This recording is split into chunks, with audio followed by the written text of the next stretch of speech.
থেকে ইসলামকে মুছে ফেলতে চায় তারাই বাংলাদেশের স্বাধীনতার শত্রু, তারাই বাংলাদেশের স্বাধীনতার দুশমন। এই স্বাধীনতার শত্রুরা, এই শেখ হাসিনার সবচেয়ে বড় নির্মম অত্যাচার হলো বাংলাদেশের আলেম সমাজকে জাতির কাছে হেয় প্রতিপন্ন করবার চেষ্টা করেছে।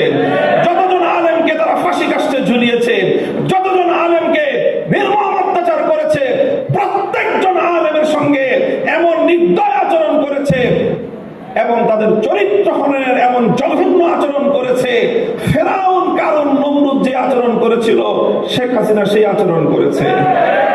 আমি প্রমাণ দিয়ে দেখিয়ে দিতে পারবো, একজন নমরুদ, একজন ফেরাউন, একজন কারুন, আরেকজন মুনাফিক সর্দার আব্দুল্লাহ ইবনে উবাই, চারটাকে এক পাত্রে গোলালে একটা শেখ হাসিনা তৈরি হয়।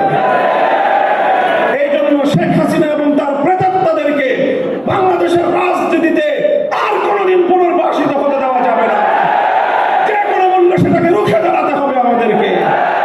আগামীর বাংলাদেশ দেশপ্রেমিক বাংলাদেশী জনতার হাতে পরিচালিত হবে। বাংলাদেশ সামনের দিকে অগ্রসর হয়ে যাবে এবং আপনাদের জাতীয়তাবাদী দলের বর্তমান আপনাদের সভা এই